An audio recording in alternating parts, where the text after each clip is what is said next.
All right. All right. Thank you all for coming tonight.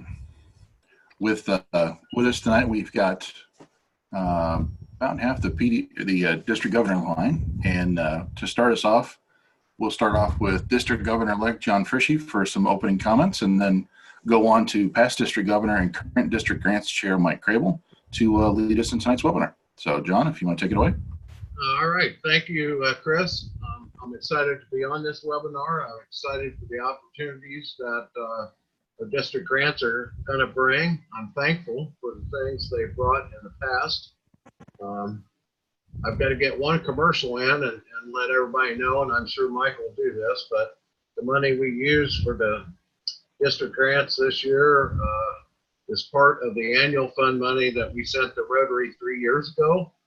So now it's coming back to help your clubs, and we hope it helps our district, our members, our communities, and maybe even once in a while communities outside of our hometowns. And I can't stress that enough. I will tell you that we've had a very successful so far year of the matching funds for the annual fund. So in 3 years, that's going to look pretty good, I think. And I guess I'm going to throw out one thing that I haven't released yet, but one of the focuses that is going to be in my governor year is going to be companies coming. And I know a lot of the grants may include things, or will include things that you do in your community. And it will also include a chance to put some, I guess, Rotary public image information in the grant. So I'd encourage you to take advantage of that and let everybody know what you're doing in the community. So with that, I'm going to turn it over to, I guess, Mike. Thank you, John. I appreciate it. I am going to apologize in advance to you folks. I'm getting over a bad cold, and I may have to occasionally pause and cover my mic if I get into a little bit of a coughing jag. But my objective is for us to be finishing up here at 7:30. And so with that, I'm going to go and get right into the overall presentation.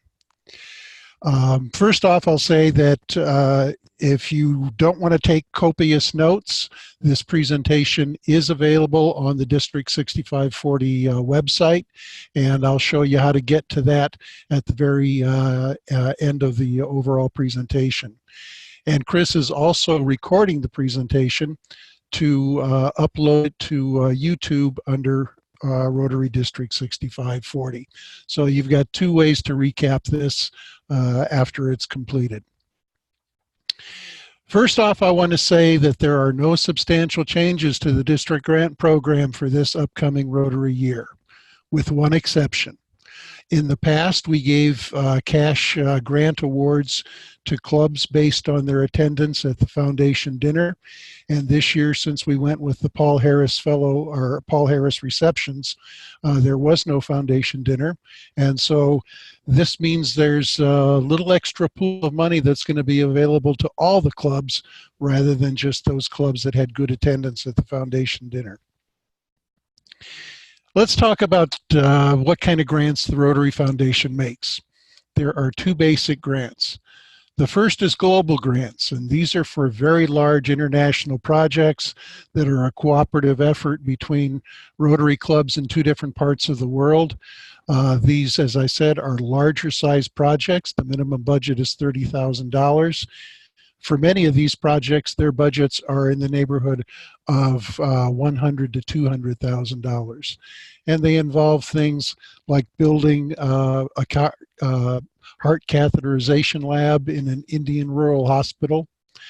These are submitted directly to the Rotary Foundation in Evanston, and the Rotary Foundation actually supervises those grants. Now, district grants are intended to be there to address projects of smaller size within our local communities. Our maximum grant in District 6540 is $3,000. Your project may cost $10,000, but $3,000 is the most that you're going to be getting from the district in the form of a grant.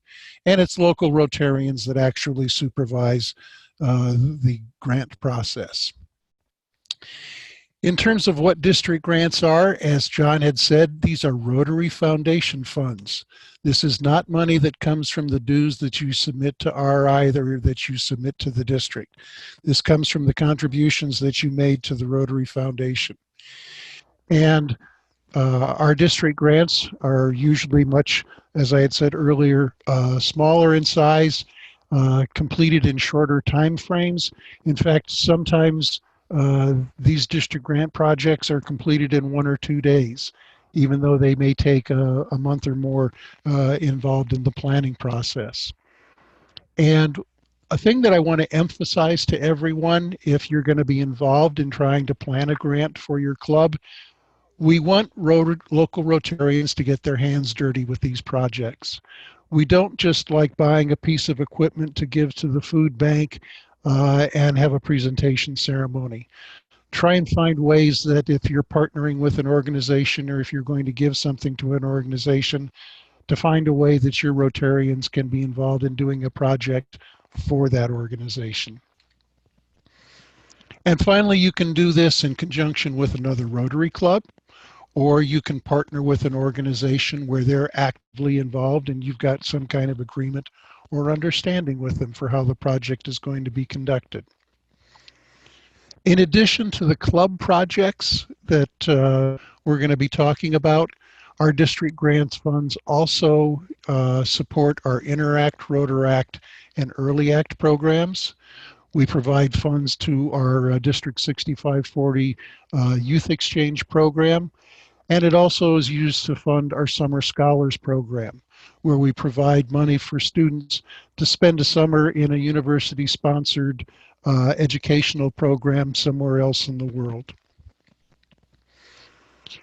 In terms of where these dollars actually come from, as John had mentioned in his introductory remarks, this is money that was contributed to the annual programs fund 3 years ago. And as he had said, 50% comes back to District 6540. The Rotary Foundation has a very unique funding mechanism.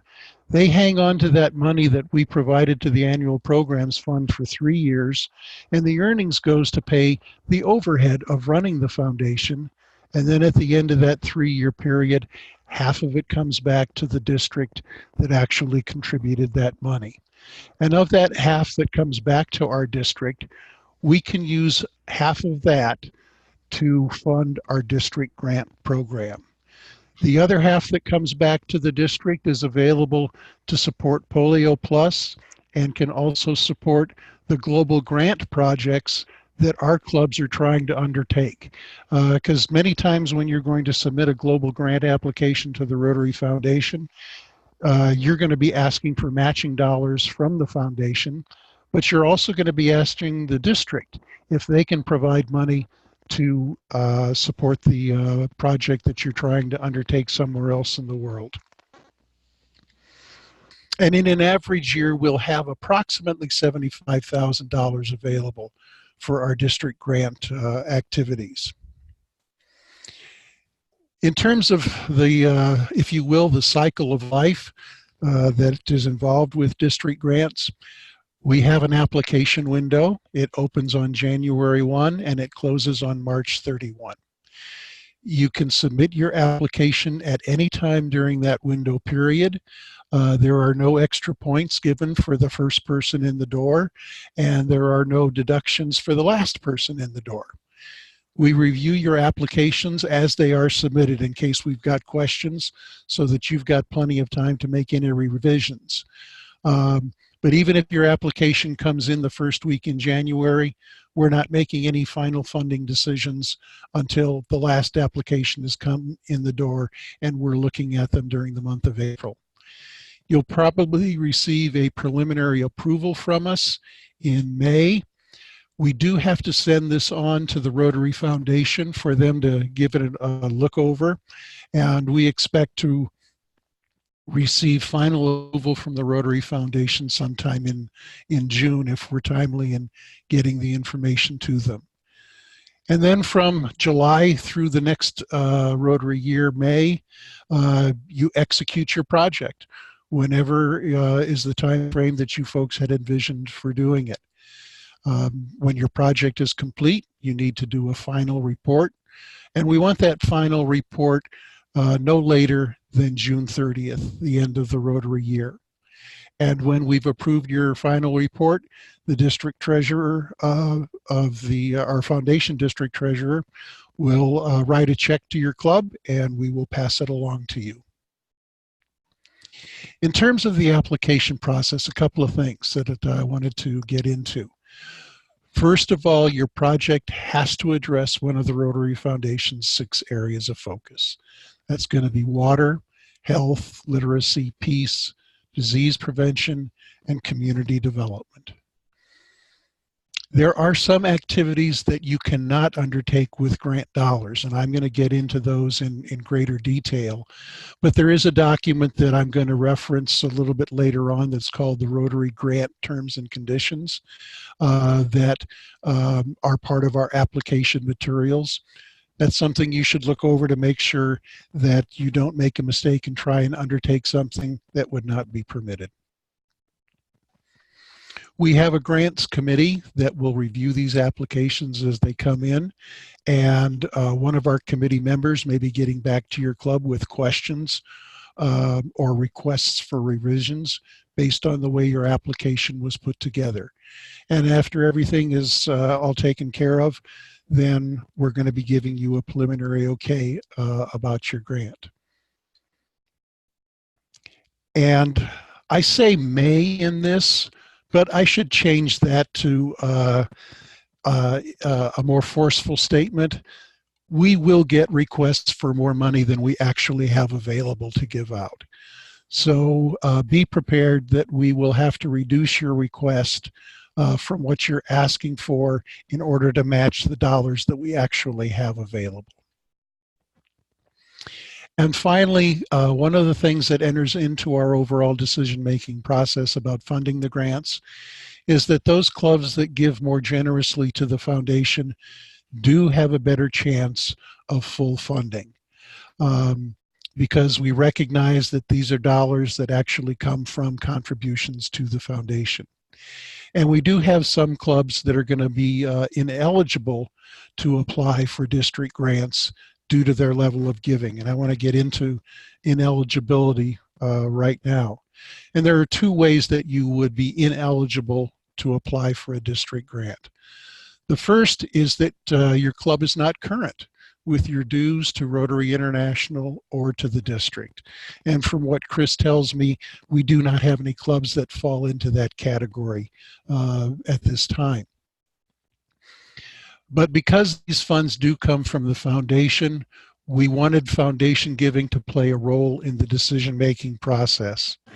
And the rule that we have established for participation is that any club that has over a 3-year period giving of less than $50 per capita per member, they will not be eligible to apply for a district grant.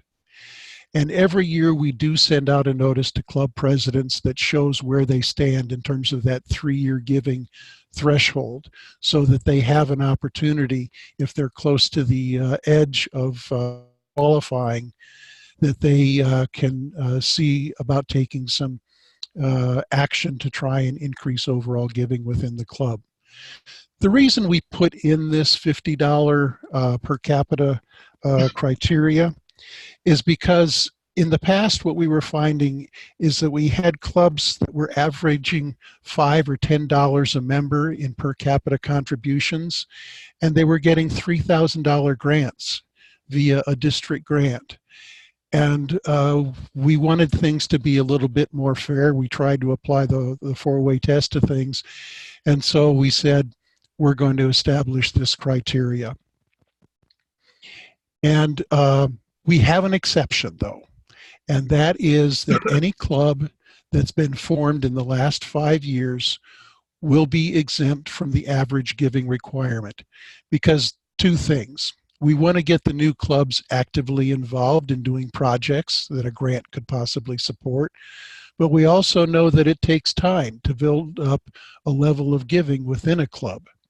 After that 5-year window, a new club is going to have to qualify just like any other club would have to qualify.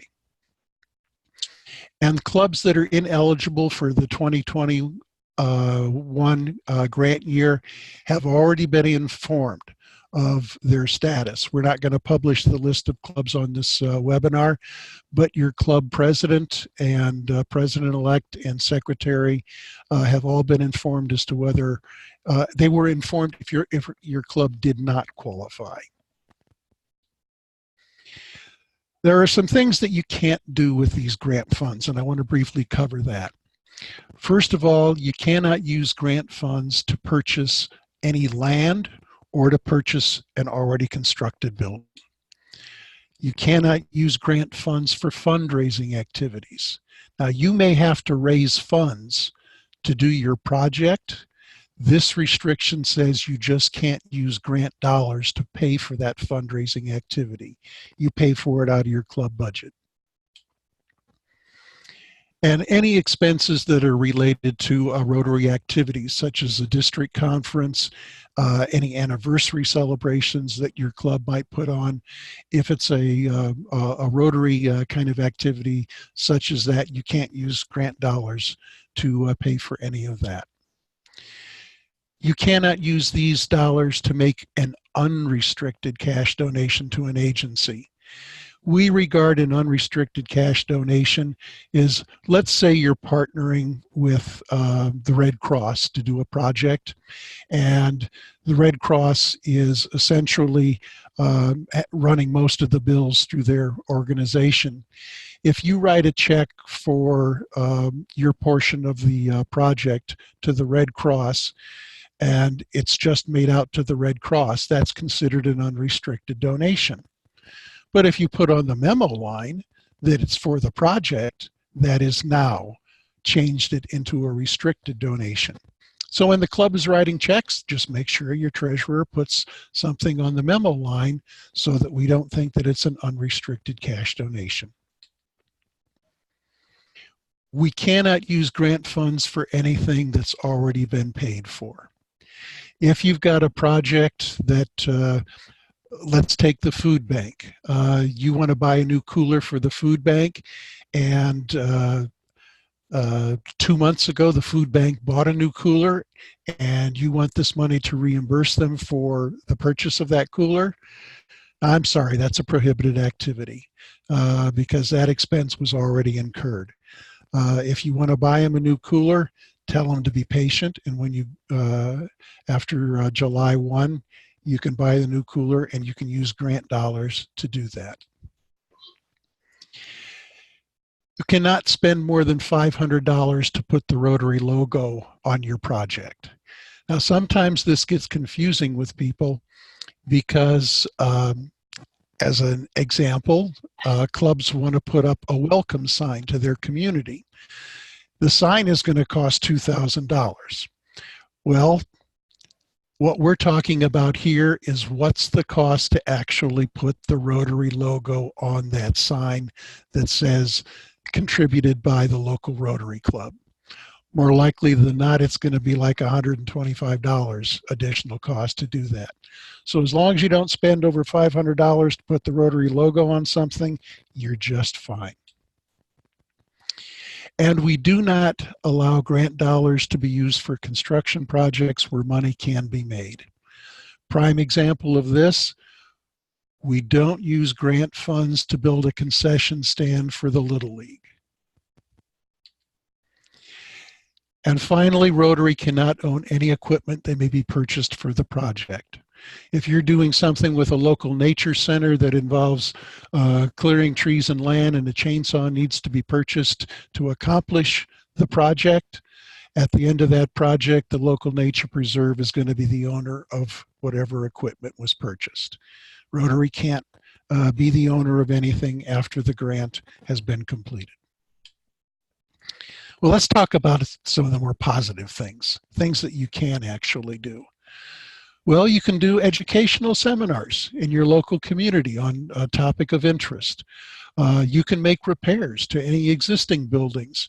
We've got a couple of clubs that regularly go in and help to do rehabilitation work on halfway houses in their local communities for nonprofit organizations. You can use this to build things in new parks. I mean, a prime example of this is the Monticello Rotary Club, which year after year puts up a new pavilion or benches or an observation deck in their local parks. You can use this to purchase equipment for organizations with the caveat that the organization is going to be the owner. Every year we have 1 or 2 clubs that want to use grant funds to sponsor food backpack programs through their food pantry and their local schools. You can use this money to pay for scholarships of some kind. The restriction is that the payments are going to have to go directly to the school. You can't be writing checks to an individual student or their family. As I mentioned earlier, you can put up a welcome sign for your town. You can also use district grant funds to pay for projects that your club wants to do in a different country. Every year we'll have 1 or 2 projects that clubs are doing in Honduras or Haiti or similar sort of situations. We provide you in the grant materials with this one-pager that's called Eligibility Guidelines. I'm not going to go through this because you can get it online, but it gives you a list of eligible and ineligible expenses to kind of guide you through the process of decision-making as you plan for your projects. And here's the grant terms and conditions. This is, I believe, about an 18-page document. But it talks about both global grants and district grants. The part that you would be interested in is what may apply towards district grants. And again, this is on our website, and it's also part of the materials provided to your club leadership. You can also coordinate your project with other Rotary clubs. What if the project is too big for your club to pull off if you're a small club? Well, ask other clubs in your area if they have an interest. Maybe you can convince them this is a good project to do.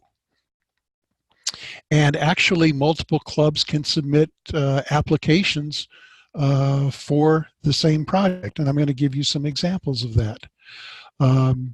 If you are going to coordinate with other clubs, a word of caveat, if you will, is sometimes it takes extra planning because you're trying to coordinate the activities of 3 different leadership groups. Also, the financing can potentially get a little bit more complicated with who's going to be contributing what to the project and trying to figure out what's going to be equitable or not equitable based on the size of the club. Some successful projects that we've had through the district grant program. We had 2 clubs in the South Bend area actually apply for district grant dollars to build a basketball court in O'Brien Park. Last year, we had 3 clubs in Noble County apply for district grants funds in 3 different grant requests to provide a book for each of the 3rd graders in Noble County. And this last Rotary year, the year we're in right now, we had 4 different clubs get together to provide a water truck for a well drilling project in Zambia. So you can have clubs apply for the same project with multiple grant applications. In terms of planning your project, a couple of things that I wanted to briefly touch on. We want you to get 2 club members who are committed to the project. And the reason for that is if you've got one person who's taking care of the project and that person leaves the club for whatever reason, your project is now in jeopardy. So have a couple of people involved. Make sure you try and as much as possible plan out what the scope of activities are so that you know what potentially you're getting into.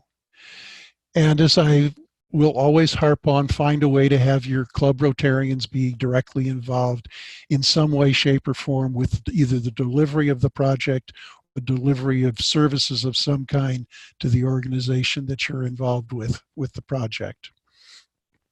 It's important that you get cost and time estimates for what you're going to be doing. Otherwise, actually, the one thing that I'm going to say to you, we do not accept grant applications when it comes to the budget where someone writes in "to be determined." That's an application that gets sent back right away.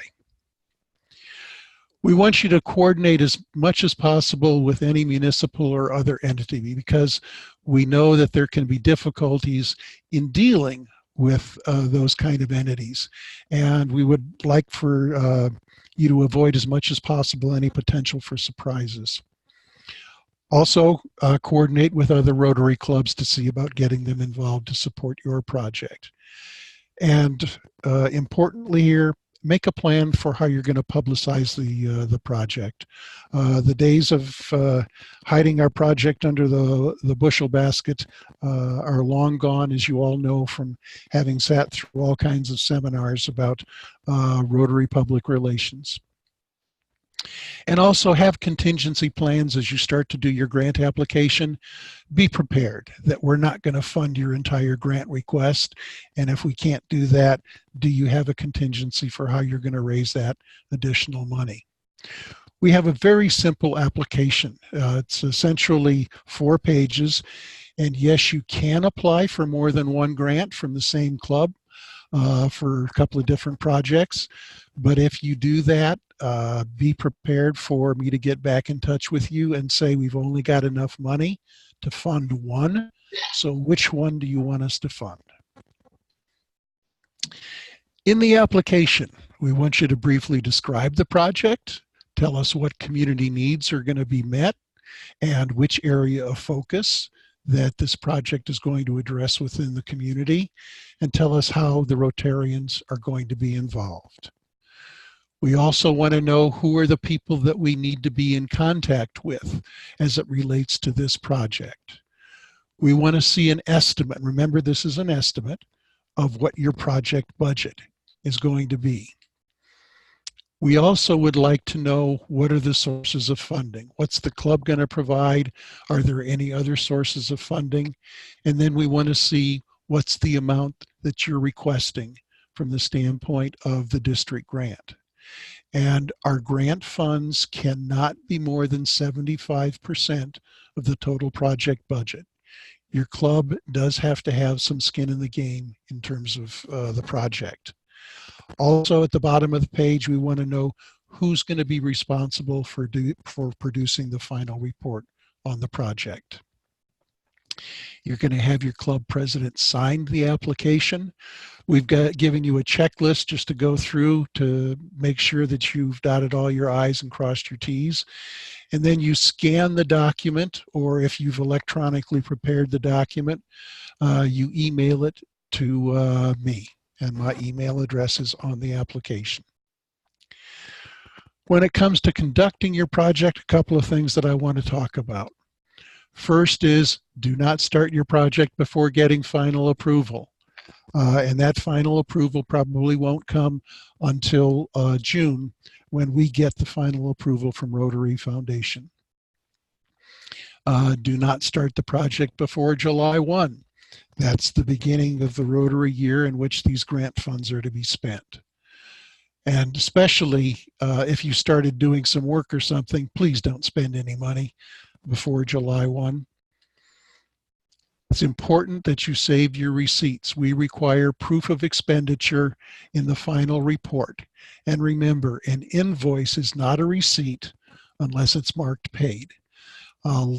Common mistake that clubs do is they will send me invoices and I'll have to get back to them and say, the invoice looks great.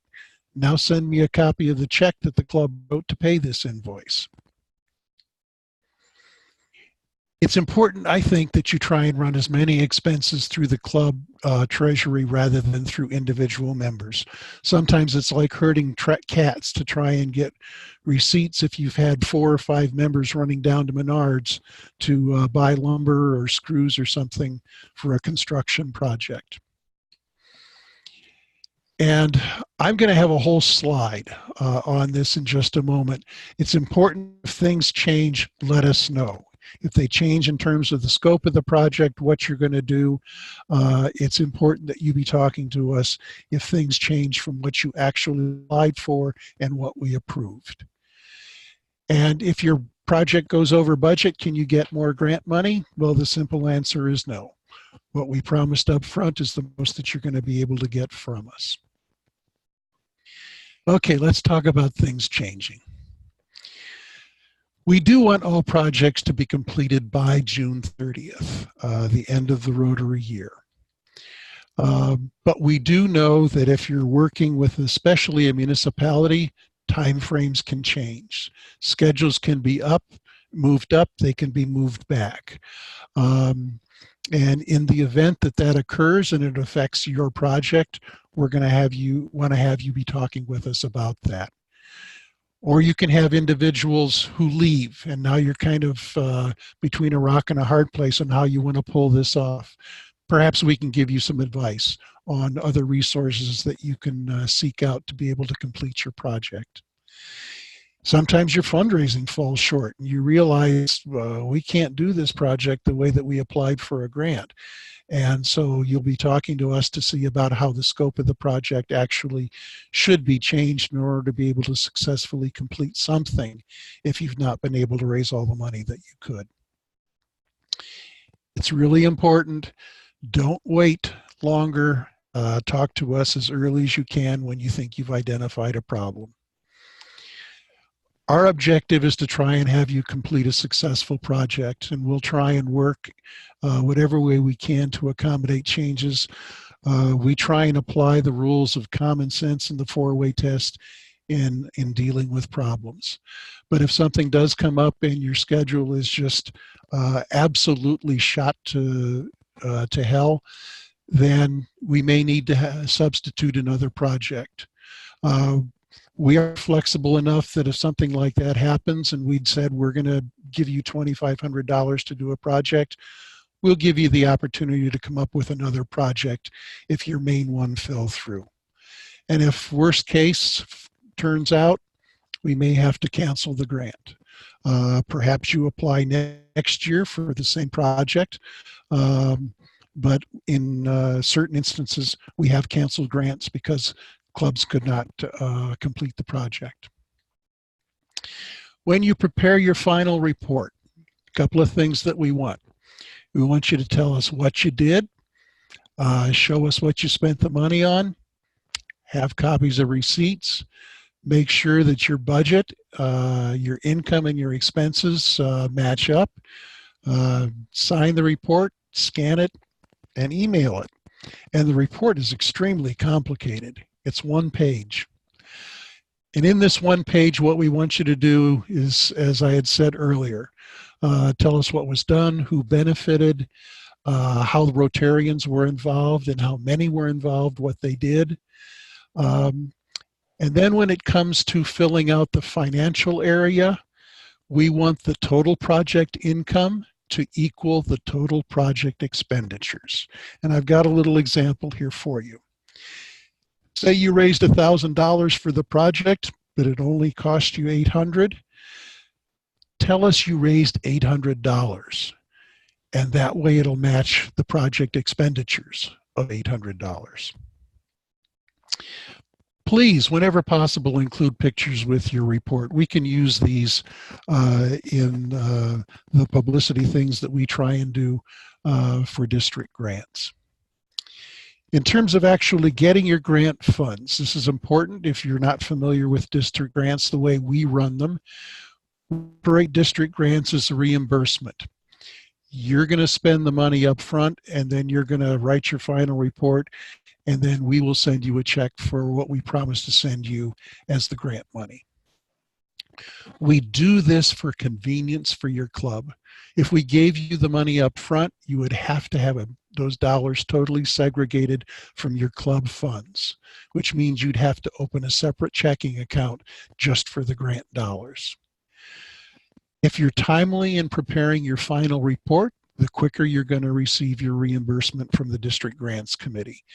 If you finish your project in, let's say, October, but you wait until May to send in the final report, you're not going to get your money until May. And your club treasurer is probably going to be chewing on you. We will send the check to the club president or the club secretary. And this is an important consideration only because it's a griping point for me. Rotary only allows one district grant year to be open at a time, which means any project that hasn't closed out timely, it's preventing us from getting the next year's grant funds. So essentially, if your project runs long, your problem has now just become not only my problem, but it's become a problem for the other clubs in the district who may be working on their district grants, but we don't have the money yet to reimburse them. Now, your club president, president-elects, and secretaries are being emailed these documents that relate to district grants. But if you want to take a look at them yourself, you go to our website. You scroll down, and it's on the left-hand side under Homepage Download Files. You'll find all the application materials, the guidelines, the grant terms and conditions, as well as a copy of the slides from this PowerPoint. Some of the common mistakes that people make in doing their district grants. The first is their final report income and expenses don't match. We know you're not accountants, but you've got to make this happen. Also, just buying equipment, but there's no Rotary Club participation. We'll still reimburse you, but it's not the way we like to see projects run. Having an incomplete set of receipts. If you say you, in the budget, the project expenditure section, that you spent $1,000, but you only have receipts for $800, that's a problem.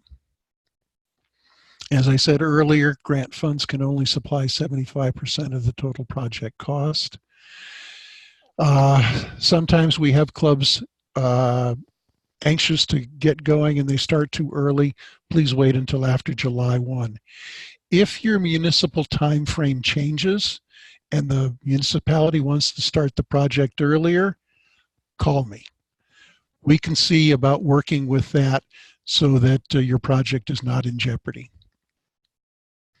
Also, we find some people who may be professional grant writers like to provide way too much detail about both the project and the application and in the final report. We are simple folks on the grant review committee, so don't provide us with too much detail, just enough to know what you're doing and how you did it. Please make grant requests in round dollar amounts. 950, not 947.65 cents. And no handwritten applications or reports, please. I know it doesn't always work to make that request, but I'm still going to make it anyway. With that, I have completed the formal section, and if Chris wants to unmute mics, we'll see if there's any questions. If not, this is how you get in touch with me if a question pops into your mind an hour and a half from now.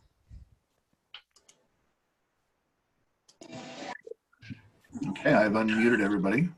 We also got the chat, but we had no questions in chat. So does anyone have any questions for Mike or any of the other officers in here? If two clubs write grants for the same project, if they're working together, can each get them a maximum of $3,000? Hopefully you can hear this response because there's some feedback occurring somewhere. They can apply for the maximum, and as I had said early in the presentation, most of the time we've got requests for more money than we have. We will fund as fully as we possibly can every grant request that we get. Yes, the two Cubs could apply for $3,000 each, but they probably wouldn't get $3,000 each. Nothing. Mike, this is Al. Thank you very much. A well-crafted presentation. Very good. Thank you, Al. Mike, this is John Percy. Yeah. And I just want to have a word of encouragement for the clubs, and I want them to think outside the box.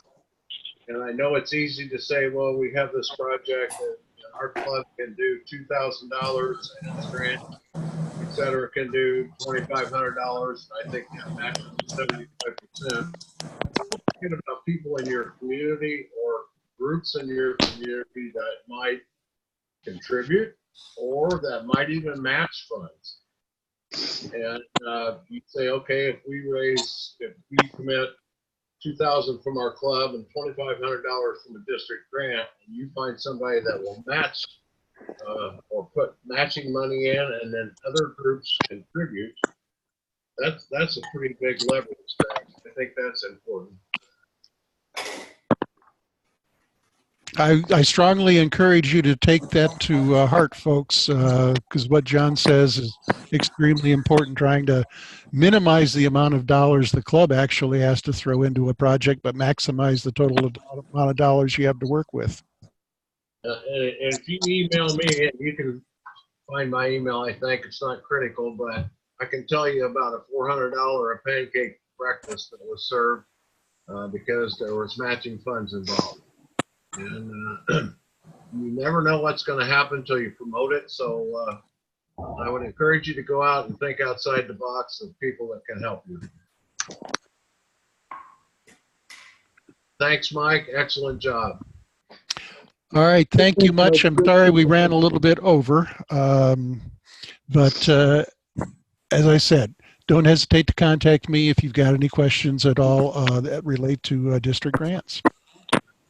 Thank you. Mike. Thank you. Thank you all for joining us. Thanks, Mike. Thank you, Mike. Thank you, Mike. Good night, all. Thank you.